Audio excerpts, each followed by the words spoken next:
ஆண்டவராகிய இயேசுவின் நாமத்தில் தொலைக்காட்சி நேயர்களுக்கு அன்பின் வாழ்த்துக்கள். இந்த நாளின் செய்தி உன்னதயாக்களின் புஸ்தகம் 20ஆம் அதிகாரம் 35 வசனத்திலிருந்து 43 வசனங்கள் வரை. ஒன்றயாக்கள் 20ஆம் அதிகாரம் 35 43 வசனங்கள் வரை. இது ஒரு நீண்ட அதிகாரம். இங்கே 3 முக்கியமான கதாபாத்திரங்களை குறித்து நாம் வாசிக்கிறோம். முதலாவதாக ஒரு காயப்பட்ட ஒரு மனிதன், a wounded warrior. அவனுக்கு கொடுக்கப்பட்ட ஒரு பொறுப்பு. இரண்டாவதாக ஒரு ராஜா, அவனுக்கு கொடுக்கப்பட்ட இன்னொரு பொறுப்பு. மூன்றாவது ஒரு சிறை கைதி, a prisoner, அவனுக்கு கொடுக்கப்பட்ட இன்னொரு பொறுப்பு. இங்கே 3 நபர்களை குறித்து நான் வாசிக்கிறோம். 3 நபர்களுக்குமே 3 வித்தியாசமான பொறுப்புகள் கொடுக்கப்பட்டிருக்கிறது. இந்த பூமியிலே ஆண்டவர் உருவாக்கின ஒவ்வொரு மனிதனுக்குமே ஒரு பொறுப்பை கொடுத்திருக்கிறார்.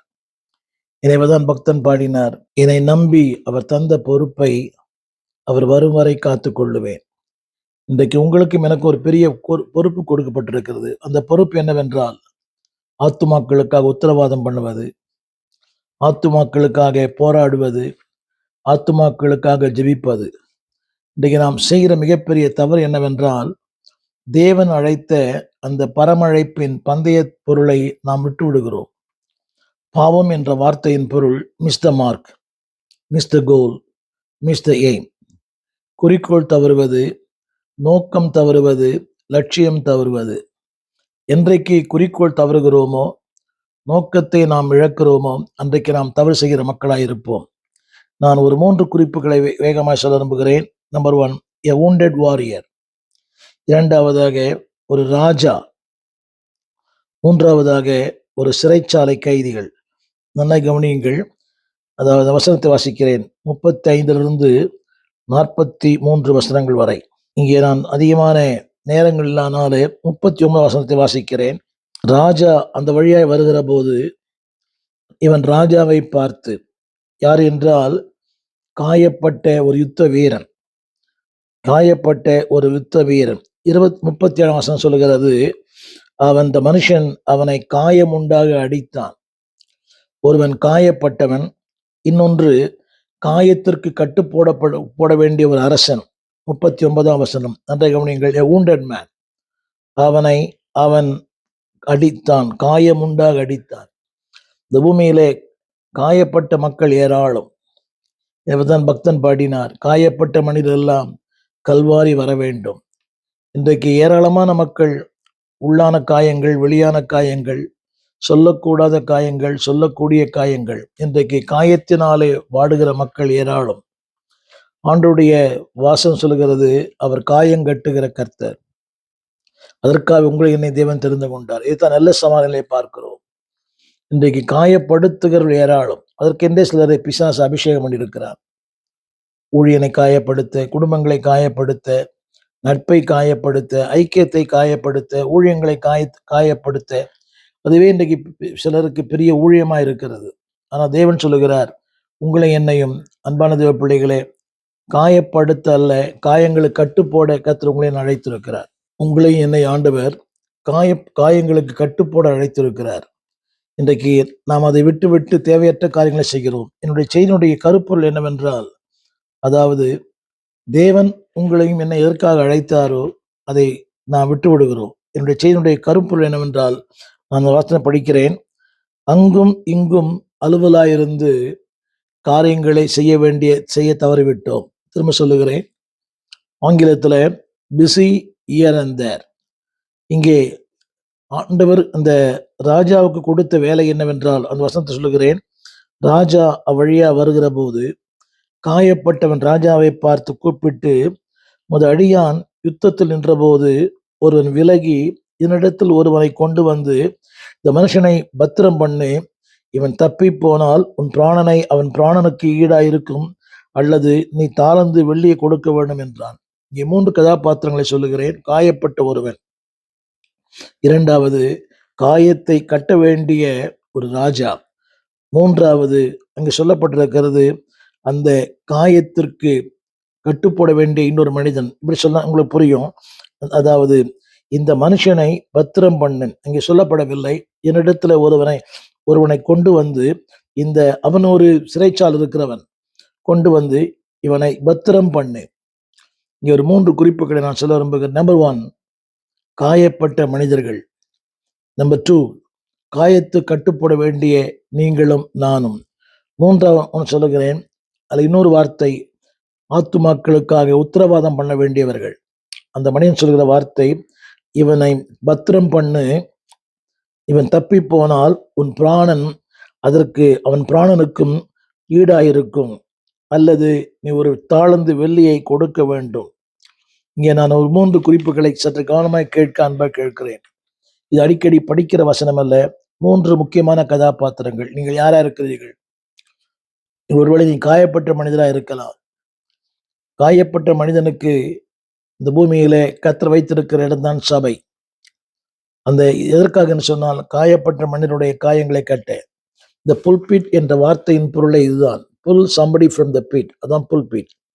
குளிர் இருக்கிற மக்களை தூக்கி எடுக்கத்தான் புல்பிட். இன்றைக்கு instead of pulpit, people are pushing into the pit. அது மிகுந்த துக்கமான வேதனையான ஒன்று. இந்த நாளிலே நன்றாக இதை கவனிக்க அன்பா கேட்கிறேன். 2வது சொல்லுகிறான் 40 வசனத்துல, ஆனாலும் முத அடியான் அங்கும் இங்கும் அலுவலாயிருக்கும் போது அவன் போய்விட்டான் என்றான். இந்த வார்த்தை உங்களுக்கு புரிய வேண்டும் என்று ஆவியானவர் நான் ஜெபிக்கிறேன். உங்கள் கையில் ஒப்பு கொடுக்கப்பட்ட மகாபெரிய உத்தரவாதம் இருக்கிறது. அதாவது மீட்கப்பட்ட ஒவ்வொரு மனிதனுக்குமே ஒரு உத்தரவாதம் இருக்கிறது.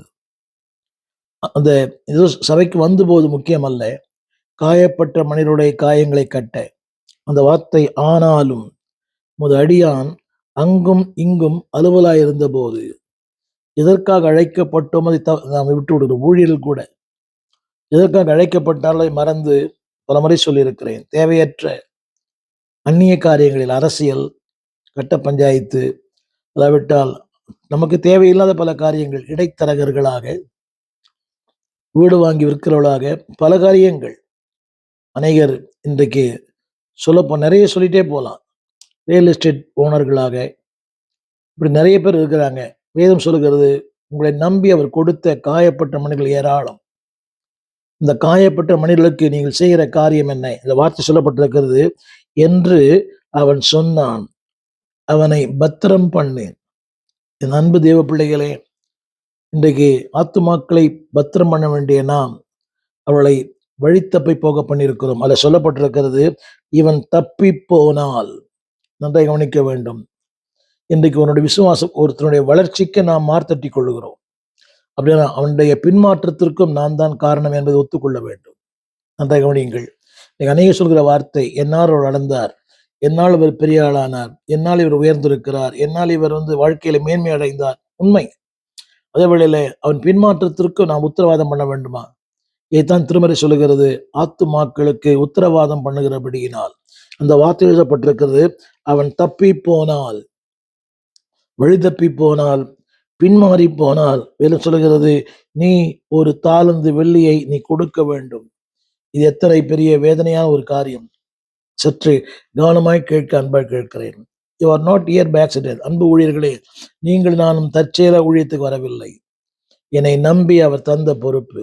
அது கொஞ்சம் பேரோ அதிகமான பேரோ, ஏதோ ஒரு 10 பேர் உங்களுக்கு நம்பி கொடுத்துருக்கிறார், ஒரு 100 பேரை நம்பி கொடுத்துருக்கிறார். அந்த நம்பிக்கைக்கு நீங்கள் உண்மையா இருக்கிறீர்களா? இங்க ஒரு வார்த்தை சொல்லப்பட்டிருக்கிறது, நான் அங்கும் இங்கும் அலுவலாய் இருந்த போது. ஒரு ஊழியனுக்கு இதை விட அலுவல் வேற ஒன்றும் இல்லையே. உத்தரவாதம் பண்ணுகிறவர்கள் விழித்திருக்கிறது. சொல்ற ஆத்துமாக்களுக்காக இரவும் பகல் விழித்திருக்கிற ஒரு ஊழியனாய். இதை சில நேரங்களிலே சில ஊழியர்கள் பேசும்போது அநேகருக்கு அது வலிக்கிறது. இல்லை அன்பானவர்களே, அங்கும் இங்கும் அலுவலாய் இருந்த போது. ஆங்கிலத்துல பிஸி இயர் அண்ட் தேர். அந்த பிஸி என்ற வார்த்தையின் பொருளே, அவனுடைய கருப்பொருள் என்னவென்றால், அவனுடைய கருப்பொருள் பீயிங் அண்டர் சேட்டன்ஸ் யோக், பிசாசின் நுகத்தடியிலே பிடிக்கப்படுவது. இன்றைக்கு அனைவர் அப்படித்தான் வாழ்கிறார்கள். அழைப்பை மறந்து, ஊழியத்தை மறந்து, கிருபைகளை மறந்து, தேவன் தந்த அபிஷேகத்தை மறந்து, busy with so many thing. ஒன்று சொல்லட்டுமா? பைத்தியகார ஆஸ்பத்திரியில் கூட எல்லாம் பிஸியா இருக்கிறாங்க. But they don't know why they are busy. அவள் ஏன் பிஸியா இருக்கான்னு அவருக்கே தெரியாது. இல்லை அன்பானவர்களே, உங்களுடைய ஒவ்வொரு அலுவல்களும், உங்களுடைய ஒவ்வொரு நேரங்களும் பயனுள்ள ஒன்றாய் இருக்கட்டும். நாட்கள் கொடிதாய் மாறிடவும் காலத்தை நாம் பயன்படுத்துவோம். இன்றைக்கு வீணாய் கழிக்கிற அநேக ஊழியர்களை பார்க்கிறேன். குற்றப்படுத்த அல்ல, அர்த்தமே இல்லாமல் காலை முதல் இரவு நேரம் வரை, காலை போக வேண்டியது இரவு 10 மணிக்கு வர வேண்டியது. என்ன குறிக்கோள்? அதாவது சில பேர் சொல்றாங்க, நான் வெளியே போனாதான் என் குடும்பத்தை நடத்த முடியும். இல்லை அன்பானவர்களே, தேவ ஊழியத்தை தேவ சித்தப்படி செய்தால் தேவைகளை தேடி வந்து தருவார். அதுக்காக சோம்பேறியா இருக்க அர்த்தம் இல்லை. Do it. God's ministry done in God's pattern will have God's provision. தேவ ஊழியத்தை தேவ சித்தப்படி செய்யுங்கள். அதில் சொல்லி இருக்குது, நான் இங்கும் அங்கும் அலுவலாயிருக்கும் போது அவன் போய்விட்டான். என் அன்பு தேவ பிள்ளையே, அதுக்கு ராஜா சொன்ன வார்த்தை தெரியுமா? 1 ராஜாக்கள் 20:40. அவனை பார்த்து, நீ சொன்ன தீர்ப்பின்படியே உனக்கு ஆகும். என்னை கேட்டுக்கொண்டிருக்கிற அன்பு தேவ பிள்ளையே, என் முதல் குறிப்பு கவனிங்கள். Observe, follow, be watchful, be sober.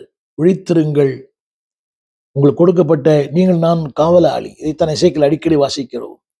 உங்களுக்கு எனக்கு கொடுக்கப்பட்டது ஒரு காவலாளி. இதைத்தான் ஆண்டவர் சொல்லுகிறார். திறப்பி நிற்கிற ஒருவனை தேடினேன், ஒருவனையும் காணேன்.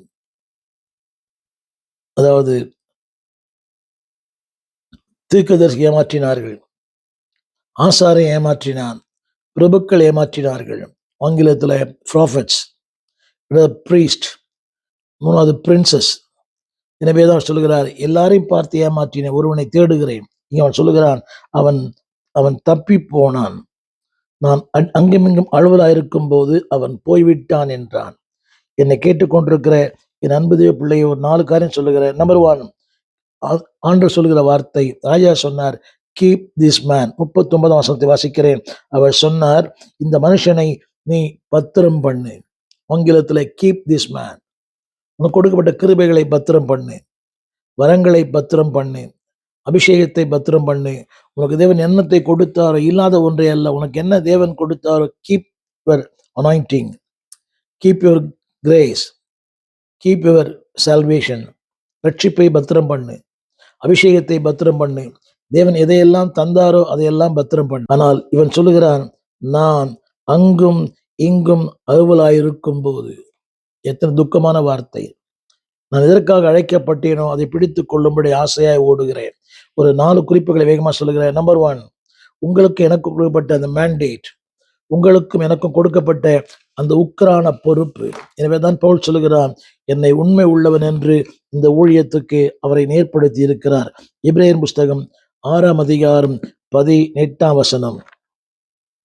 அந்த வார்த்தை இப்படி சொல்லுகிறது, நமக்கு முன் வைக்கப்பட்ட நம்பிக்கையை பற்றி கொள்ளும்படி. அதை சற்று மாற்றி சொல்லுகிறேன், உங்களுக்கு முன் வைக்கப்பட்ட அந்த பொறுப்பை பற்றி கொள்ளும்படி. வேதம் சொல்லுகிறது, அதற்கு நீங்கள் உண்மை உத்தரவாதம் பண்ணுங்கள். உங்களுக்கு முன் வைக்கப்பட்டிருக்கிற அந்த ஊழியம், தமிழில் எழுதப்பட்டிருக்கிறது, அதை பற்றி கொள்ளுங்கள். ஆங்கில வேதத்துல இப்படி சொல்லப்பட்டிருக்கிறது, பி அப்சர்வ். அந்த வார்த்தை கீப் ஆன், ஹோல்ட் ஆன்.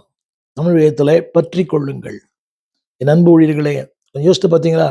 கடைத்தெருவிலே சும்மா இருந்த உங்களை என்னையும் தேவன் அழைத்தார், அவருடைய பிள்ளையாய் மாற்றினார், வரங்களை தந்தார், வல்லமையை தந்தார், கிருபைகளை தந்தார், வரங்களை தந்தார். தமிழில் எழுதப்பட்டிருக்கிறது, அதை நீ பற்றி கொள்.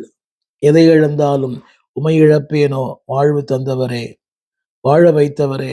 வாழ்வு தந்தவர் அவர்தான், வாழ வைத்தவர் அவர்தான், கிருபைகளை தந்தவர் அவர்தான். நம்மை விட ஞானவான்கள், திறமை உள்ளவர்கள், அறிவாளிகள் கோடிக்கணக்கான பேர் இந்த பரந்த இந்தியாவிலே வாழ்கிறார்கள். Genius, intellectual. ஆனால் உங்களை என்னையும் தேவன் தெரிந்து கொண்டார்.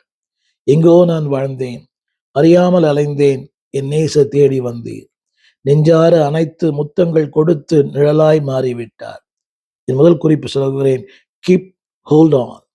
ஆங்கிலத்தில் பயன்படுத்தப்பட்ட வார்த்தை அன்பாமலே கீப் ஆன், ஹோல்ட் ஆன். அடுத்த ஒரு வார்த்தை அதே எபிரேயர் 6:18 எழுதப்பட்டிருக்கிறது. இங்கு சொல்லப்பட்ட வார்த்தை கவனிங்கள். இங்கே ஒரு வார்த்தை சொல்லப்பட்டிருக்கிறது, உங்களுக்கு முன் வைக்கப்பட்டிருக்கிறது. Before you. இங்க தூரத்தில் அல்ல, உங்களுக்கு முன். உங்களுக்கு முன்னாக அந்த ஆத்துமாக்கள் வைத்திருக்கிறார். யோசித்து பார்த்தீங்களா? இந்த பிள்ளை எங்கேயோ பிறந்திருக்கலாம். ஆனா உங்கள் வீட்டில் இந்த பிள்ளைகள் பிறந்திருக்கிறது உங்களுக்கு முன்பாக. இந்த ஆத்துமா வேற எங்கேயா இருக்கலாம். ஆனா உங்களுக்கு முன்பாக கர்த்தர் இந்த ஆத்துமா வைத்திருக்கிறார்.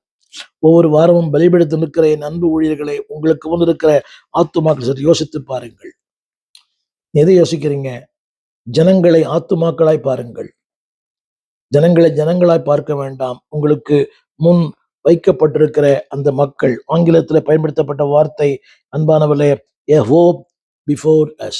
இதற்கு முன்பாக ஒரு பரந்த இந்தியா வைத்திருக்கிறார், ஒரு பரந்த பாரதத்தை வைத்திருக்கிறார், ஒரு புதிய நம்பிக்கை வைத்திருக்கிறார். தமிழ் வேதத்தில் இந்த வார்த்தை எழுதப்பட்டிருக்கிறது, எனக்கு முன்பாக வைக்கப்பட்டிருக்கிற இந்த பரந்த இந்தியா. எத்தனையோ பரிசுத்தவான்கள், வில்லியம் கேரி இந்திய வரைபடத்தில் இருந்து படுத்து கொண்டு அழுவாராம், இந்தியாவை எனக்கு தாரும். எத்தனையோ பரிசுத்தவான் ஜான் நாக்ஸ் ஸ்காட்லாந்தை தாரும். ஒவ்வொரு பரிசுத்தவானுடைய இந்த அழுகையும் பெருமூச்சு ஆண்டவர் கேட்டார். உங்களுக்கு முன் வைக்கப்பட்டிருக்கிற ஜனங்கள், உங்களுக்கு முன் வைக்கப்பட்டிருக்கிற ஊழியம், உங்களுக்கு வைக்கப்பட்டிருக்கிற மிகப்பெரிய திருச்சபை, உங்களுக்கு முன்பாக வைக்கப்பட்டிருக்கிற மிகப்பெரிய அழைப்பு, அதை கனம் பண்ணுங்கள். கர்த்தர் உங்களை கனம் பண்ணுவார். அழைப்பை மேன்மைப்படுத்துங்கள், ஆண்டவர் உங்களை மேன்மைப்படுத்துவார். இன்றைக்கு தேவனால் பயன்படுத்தப்படுகிற ஒவ்வொருமே தி ஆனர் த காலிங். அழைப்பை அவர்கள் கனம் பண்ணினார்கள், அழைப்பை மேன்மைப்படுத்தினார்கள். எனவே அந்த அழைப்பு அவர்களை மேன்மைப்படுத்திற்று. நீங்கள் செய்ய வேண்டிய முதல் காரியம், number 1, hold on. Number 2, keep on. Number 3, உங்களுக்கு முன் வைக்கப்பட்டிருக்கிற நம்பிக்கை. 4வது வசனத்தை படிக்கிற 1 தீமோத்தேயு புஸ்தகம் 6ஆம் அதிகாரம் 19ஆம் வசனம். அதில் சொல்லப்பட்டிருக்கிறது, நித்திய ஜீவனை பற்றி கொள்ளும்படி. உங்களுக்கு எனக்கு கொடுக்கப்பட்ட ஒரு பெரிய ஊழியம். அதில் ஒரு வார்த்தை எழுதப்பட்டது, வருங்காலத்திற்காக தங்களுக்கு நல்ல ஆதாரத்தை பொக்கிஷமாக வைக்க கட்டளையிடு. 3 வார்த்தை சொல்ல விரும்புகிறேன். லைஃப், உங்களுக்கு எனக்கும் ஆண்டவர் நமக்கு ஜீவன் கொடுத்திருக்கிறார். அநேகருடைய ஜீவனுக்கு நீங்கள் நானும் சொந்தக்காரர்கள். we are in charge of the lives. ஜீவனுக்கு சொந்தக்காரர் மட்டுமல்ல, அதாவது அவர்களுக்கு வருங்காலத்திற்கான நல்ல ஆதாரம். ஊழியம் என்பது பணம் சேர்க்க அல்ல, வருங்காலத்திற்கான நல்ல ஆதாரம். எத்தனையோ பேர் நான் வாழ்க்கையில பார்த்திருக்கிறேன். ஏழ்மையிலும் வாழ்ந்தவர்கள், வறுமையில வாழ்ந்தவர்கள், ஒன்றுமில்லாமல் வாழ்ந்தவர்களா அவருடைய சந்ததி தழைத்திருக்கிறது, செழித்திருக்கிறது, உயர்வாய் இருக்கிறது. தெரியுமா? அதில் சொல்லப்பட்ட வார்த்தை வருங்காலத்திற்கான ஒரு ஆதாரம். உங்களுக்கு ஆதாரம் என்ன? எதை ஆதாரம் கொண்டிருக்கிறீங்க? மனிதர்களையா, சூழ்நிலைகளையா, ஜனங்களையா? திரும்ப சொல்லுகிற, ஜனங்கள் நல்லது, ஆனால் அவள் நமக்கு ஆதாரம் அல்ல. கர்த்தர் நமக்கு ஆதாரம். Don't miss it. அவன் சொன்னான், நான் அங்கும் இங்கும் அலுவலாயிருக்கும் போது அவன் தப்பி போனான். என்னுடைய 3வது குறிப்பு, வேதம் சொல்லுகிறது குட் டெபாசிட். தமிழ்ல அழகா போட்டிருக்குது. தமிழ்ல அந்த 2 தீமோத்தேயு 1ஆம் அதிகாரம் 14ஆம் வசனத்துல 14ஆம் வசனம், உன்னிடத்தில் ஒப்புவிக்கப்பட்ட அந்த நற்பொருளை, நல்ல கவனிங்க, காத்துக்கொள். உனக்கு திரும்ப படிக்கிறேன், உன்னிடத்தில் ஒப்புவிக்கப்பட்ட நற்பொருள். அது எது வேண்டுமா இருக்கலாம். வரங்களா இருக்கலாம், வல்லமையா இருக்கலாம், கிருபையா இருக்கலாம், ஆத்துமாக்களா இருக்கலாம், ஒரு கணவனா இருக்கலாம், பிள்ளையா இருக்கலாம். உன்னிடத்துல எது ஒப்பு கொடுத்திருக்கிறாரோ அந்த வார்த்தை பல முறை படித்திருக்கலாம். ஒப்புவிக்கப்பட்ட நற்பொருள். நீங்கள் டோன்ட் டிஸ்பைஸ் தட். உங்களிடத்தில் ஒப்புவிக்கப்பட்ட அந்த நற்பொருளை உங்களுக்குள்ளே வாசம் பண்ணுகிற பரிசுத்த ஆவியினாலே அதை காத்துக் கொள்ளுங்கள். Keep on. இந்த வார்த்தை அடிக்கடி வருது, ஹோல்ட் ஆன், கீப் ஆன். அதில் சொல்லப்பட்ட பிரஸ் ஆன், பற்றி கொள்ளுங்கள். அது ஒரு பெரிய பொக்கிஷம். இங்கே எழுதப்பட்ட அருமையான வார்த்தை, உங்களிடத்தில் ஒப்பு கொடுக்கப்பட்ட அந்த காயப்பட்டவனை ஒப்பு கொடுத்தான் அந்த சிறைச்சாலை அதிகாரி இடத்துல. அவன் சொல்லுகிறான், அந்த சிறைச்சாலை அதிகாரி, நான் அங்கும் இங்கும் அலுவலா இருந்த போது அவன் தப்பி விட்டான். என்னை கேட்டுக்கொண்டிருக்கிற அன்பு தேவ பிள்ளையே, அங்கும் இங்கும் அலுவலா இருப்பா அல்ல, உண்மையை சொல்லுகிறேன். காலையில போனா இரவு வருவது, எங்குதான் போகிறார்கள், என்னதான் பண்றாங்கன்னு புரியாது. Busy busy busy. ரொம்ப துக்கத்தோடு சொல்லுகிறேன். ஏதோ ஒரு குறைந்த ஒரு பணத்திற்காக எவ்வளவு தூரம் போறீங்க. அதே அந்த நேரத்தை முழங்கால செலவு பண்ண பாருங்க, அதை விட 10 மடங்கு கர்த்தர் உங்களுக்கு தேடி வந்து கொடுப்பார். புரியவில்லை, யாரையும் குறை சொல்ல விரும்பவில்லை. அதிகாலை எழுந்து இங்கே யாரையோ தேடி போய் கொடுக்கிற இந்த அற்ப கொஞ்சம் பணத்திற்காக வேண்டாம். முழங்கால் படிட்டு பாருங்க, உங்களை தேடி வரும். அதில் சொல்லப்பட்ட வார்த்தை, உங்களிடத்தில் ஒப்புவிக்கப்பட்ட அந்த நற்பொருளை நீங்கள் காத்து கொள்ளுங்கள். அவன் அவன் தப்ப விட்டு விட்டான். என் அன்பு தேவ பிள்ளையே, உன் வரங்கள் தப்ப விட்டுட்டாயா? உன் கிருபைகள் இருக்குதா? Keep on, hold on. அடுத்த ஒரு சொல்லப்பட்டிருக்கிறது, எபேசியர் 5:15-16. தேவன் கொடுத்த அந்த வாய்ப்பு, அந்த அந்த காயப்பட்டவனை ராஜா சொல்லுகிறார், சிறைச்சாலை அந்த மனுஷனிடத்துல இவனை பாதுகாத்து, இது ஒரு வாய்ப்பு அல்லவா? உங்களுக்கு எனக்கு கொடுக்கப்பட்ட வாய்ப்பு. ஊழியம் செய்வது ஒரு வாய்ப்பு. நான் உங்களோடு பேசுகிறது ஒரு வாய்ப்பு. இந்த வார்த்தையை கேட்கிறீங்களது உங்களுக்கு ஒரு வாய்ப்பு. அதைத்தான் நான் யோசிக்கிறது உண்டு. வாய்ப்பு என்பது ஒரு முறை வரும், அடுத்து வராது. 1000 கோடிக்கணக்கான லட்சக்கணக்கான செய்திகள் இந்த ஊடகத்தில் இருக்கிறது. நீங்கள் கேட்கிறேன் என்று சொன்னால் அது ஒரு பெரிய வாய்ப்பு. உடன் நான் பேசுகிறேனே, அது எனக்கு ஒரு பெரிய வாய்ப்பு. ஒரு குளிரான தேசத்துல, அந்நிய தேசத்திலிருந்து இந்த வார்த்தையை நான் பேசுகிறேன். இளைப்பாறலாம். இளைப்பாறுவதற்கான நிறைய வாய்ப்புகள்லாம் இருக்குது இங்க அந்நிய தேசத்துல. ஆனால் இந்த வாய்ப்பை நான் தவறவிட விரும்பவில்லை. வசனம் சொல்லுகிறது, எபேசியர் 5:15-16. ஆனபடியினாலே நீங்கள் ஞானமற்ற மக்களைப் போல நடவாமல் ஞான உள்ளவர்களாய் கவனமாய் நடந்து கொள்ள பார்த்து, வேதம் சொல்லுகிறது, அதை பிரயோஜனப்படுத்திக் கொள்ளுங்கள்.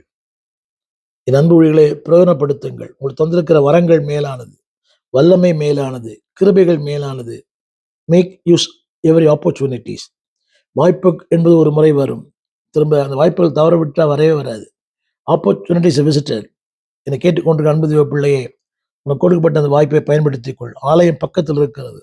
நல்ல ஊழியன், நல்ல சபை, நல்ல ஆராதனை, நல்ல ஜனங்கள். Make use of that. Make use every opportunities. கடைசி அவன் சொல்லி முடிக்க விரும்புகிறேன் அந்த வார்த்தை. ஏன் அவன் இப்படி அலுவலாயிருந்தான்? எதனால் இந்த அலுவல்? ஒரு 4 குறிப்புகளை சொல்லுகிறேன். எதனால் இந்த அலுவல்? நம்பர் 1, அவனுக்கு அவன் தேவை, வாழ்க்கை தேவை. இதைத்தான் பேதுரு சொல்லுகிறான், நான் மீன் பிடிக்க போகிறேன். அழைப்பை மறந்தான், அழைத்தவரை மறந்தான், கிருபைகளை மறந்தான், வாக்கு தத்தங்களை மறந்தான். தோ ஸ்ட்ரகிள் ஃபார் லிவிங். வாழ வேண்டும். வாழ்வதற்கு நிறைய வழி இருக்கிறது, வழியா இல்லை பூமியில். வாழ்க்கை முக்கியம் அல்ல, ஜீவன் அதை விட முக்கியம். ஆத்துமாக்கள் முக்கியம். 2வது அதாவது வாழ்க்கைக்காக போராடினான். ஏதோ ஒரு வேலை, அவன் அந்த வேலை வேலை விட கர்த்தர் முக்கியம் என்று நான் சொல்ல விரும்புகிறேன். கவனிங்கள், அவன் அங்கும் இங்கும் அலுவலாய் போய்விட்டான். இப்படி என்ன அலுவல்? அவர் சொல்றார், பிஸி வித் யார்? எதுக்கு தெரியுமா? பணம் சம்பாதிக்கணும், வீடு, அளவிட்டால் ஏதோ ஒரு தொழில். Busy busy busy. காலை முதல் இரவு நேரம் வரை ஒரே, அவன் சொல்கிறான், அங்கும் இங்கும் அலுவலாயிருந்தேன்.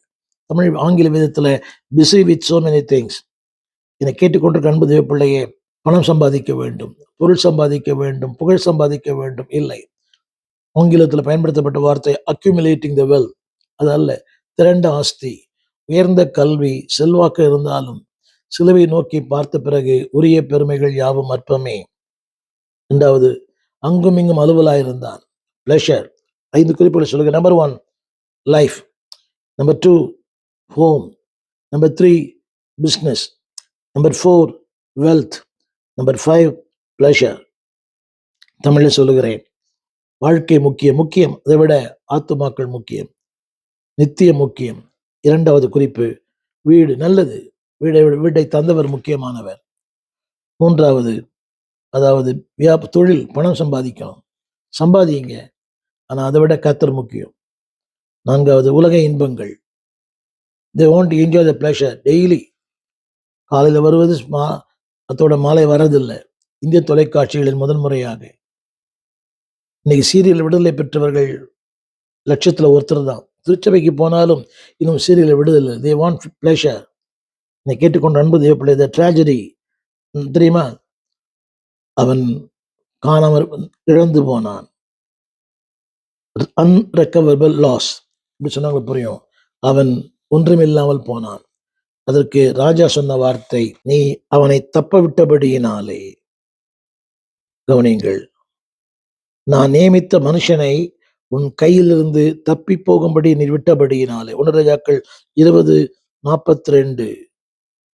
42 அவன் தப்பி போனபடியினாலே உன் பிராணன் உன் ஈடாகவும் உன் ஜனம் அவன் ஜனத்துக்கு ஈடாக இருக்கும் என்று சொல்லுகிறேன். இந்த வார்த்தை நான் சொல்லுகிறேன். அவனை, அதாவது நான் நியமித்த மனுஷனை உன் கையிலிருந்து நீ தப்பி போக பண்ணினாய். சற்று திரையிலே பாருங்கள். நான் நியமித்திருந்த அந்த மனுஷனை உன் கையிலிருந்து நீ தப்பி போக பண்ணினாய். தேவனுக்கு ஒரு கிருபை கொடுத்திருக்கிறார், வரங்களை தந்தார், வல்லமை தந்தார். But you miss it. வேதம் சொல்லுகிறது அடுத்த 43 ராஜா சலிப்பும் விசனமாய் தன் வீட்டுக்கு புறப்பட்டு சமரியாவுக்கு வந்தான். ராஜா தன்னுடைய பொறுப்பை இழந்தான். என்னை கேட்டுக்கொண்டிருக்கிற அன்பு தேவ பிள்ளையை நன்றாக கவனிக்க வேண்டும். கவனிங்கள். இஸ்ரவேலின் ராஜா சலிப்பும் விசனமாய் தன் வீட்டுக்கு திரும்பி போனான். இங்கே இந்த 3 பேரும் அங்கே 38 தீர்க்கதரிசியும், இங்கே ராஜா தீர்க்கதரிசி காயப்பட்டவன். என்னை கேட்டுக்கொண்டிருக்கிற அன்பு தேவ பிள்ளையே, எத்தனை பெரிய மேன்மை! உனக்கு ஒரு ராஜ மேன்மையை கருத்தில் கொடுத்திருக்கிறார். வசனம் சொல்லுகிறது, ராஜா சலிப்பும் விசனமாய் தன் வீட்டுக்கு புறப்பட்டு போனான். இன்னைக்கு என்னை கேட்டுக்கொண்டிருக்கிற அன்பு தேவ பிள்ளையே, தேவன் உனக்கு ஒரு பெரிய பொறுப்பை கொடுத்திருக்கிறார். நீ பரமராஜாவுக்கு விசனமாய் அல்ல, பரமராஜாவுக்கு சந்தோஷத்தை கொடுக்கிற ஒரு மனிதனாய் மாற்றும். 3 காரியங்கள். நம்பர் 1 காயப்பட்டவன். நம்பர் 2 பொறுப்பை ராஜா. 3வது அங்கே ஒப்பு கொடுக்கப்பட்ட ஒரு மனிதன், ஒரு சிறைச்சாலைக்காரன். முடிவு என்ன தெரியுமா? கடைசியில ராஜா சலிப்பும் விசனமாய் தன் வீட்டிற்கு போனான். இங்க நான் சொல்ல வந்த வார்த்தை, அன்பு தேவ பிள்ளையே, நீ யாரா இருந்தாலும் நீ கணக்கு கொடுக்க. உன்னை நம்பி கர்த்தர் ஒரு ஆத்துமாக்களை கொடுத்திருக்கிறார். நான் சொல்கிறேன், அந்த மனுஷனை பத்திரம் பண்ணு. அந்த ராஜாவை பார்த்து ராஜா கூப்பிட்டு அவன் சொன்னான், ஒருவன் விலகினான், என்னை ஒருவன் கொண்டு வந்த மனுஷத்துல பத்திரம் பண்ணி என்று சொன்னான். ஆனால் இந்த மனுஷனை என்னை தப்பி போக பண்ணினான். உங்களை நம்பி கர்த்தர் கொடுத்த இந்த உக்ரான பொறுப்பு, ஊழியங்கள். என் அன்பு தெய்வ பிள்ளையே, வசனம் சொல்லுகிறது, நீ அதற்குரிய தண்டனையை நீ செலுத்த வேண்டும். ஒரே ஒரு கேள்வி, ராஜாவுக்கு மனஸ்தாபம் அல்ல, ராஜாவுக்கு துக்கம் அல்ல, ராஜாவுக்கு மகிழ்ச்சி. ராஜாவின் வேலை நஷ்டப்படாதபடி ராஜாவுக்கு மகிழ்ச்சியும் துக்கமா இருக்கிற ஒரு காரியம் செய்வோம். 3 நபர்களை சொன்னேன். நம்பர் 1 காயப்பட்ட ஒரு மனிதன். 2வது ஒரு ராஜா. 3வது அவனை பாதுகாக்க வேண்டிய ஒருவன். நீங்கள் நானும் பாதுகாக்க வேண்டியவர்கள். பாதுகாக்க வேண்டிய நாம் நம்மை பாதுகாத்துக் கொள்ளுகிறோம், ஆத்துமாக்களை பாதுகாப்பதில்லை. அதற்கு ஈடாக என்ன உண்டு தெரியுமா? நாம் ஒரு தாளந்து வெள்ளியை, அது சொல்லப்பட்டிருக்குது, உன் பிராணன் அவன் பிராணனுக்கு ஈடாயிருக்கும். என்னை கேட்டுக்கொண்டு அன்பு தேவ பிள்ளையே, உன் பிராணன் அல்லட்டு அவன் பிராணன் அவன் தப்பி போனால், ராஜாவுக்கு அது சொல்லப்பட்ட ஒரு வார்த்தை,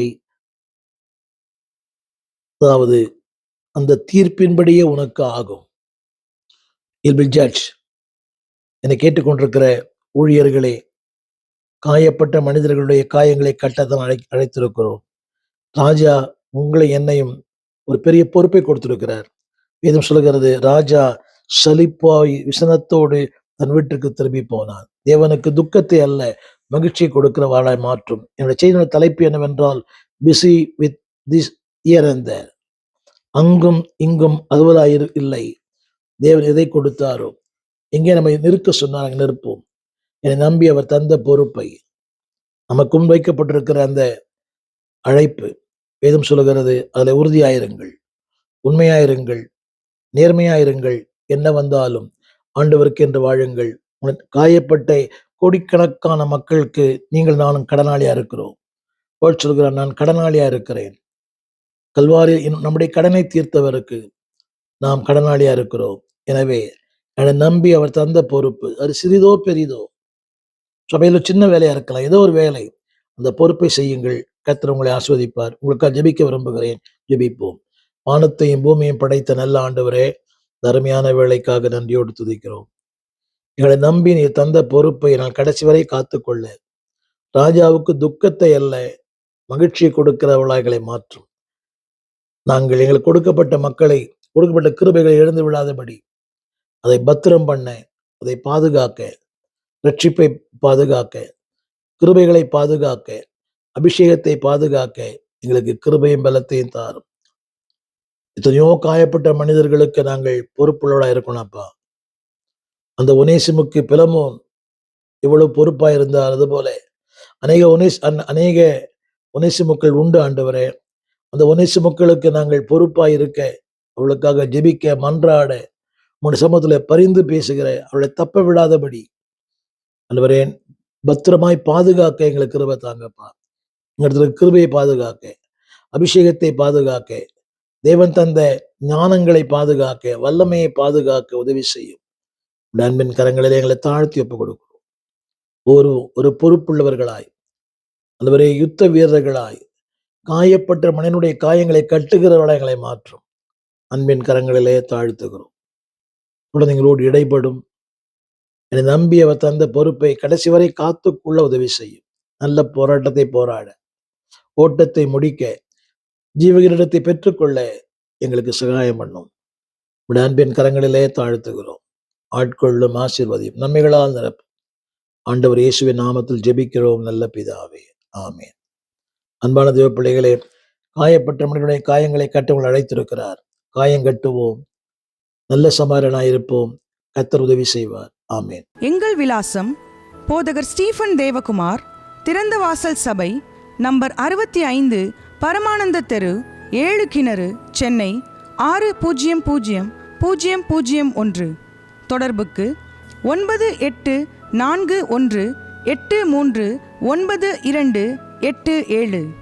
மேலும் 04443183330.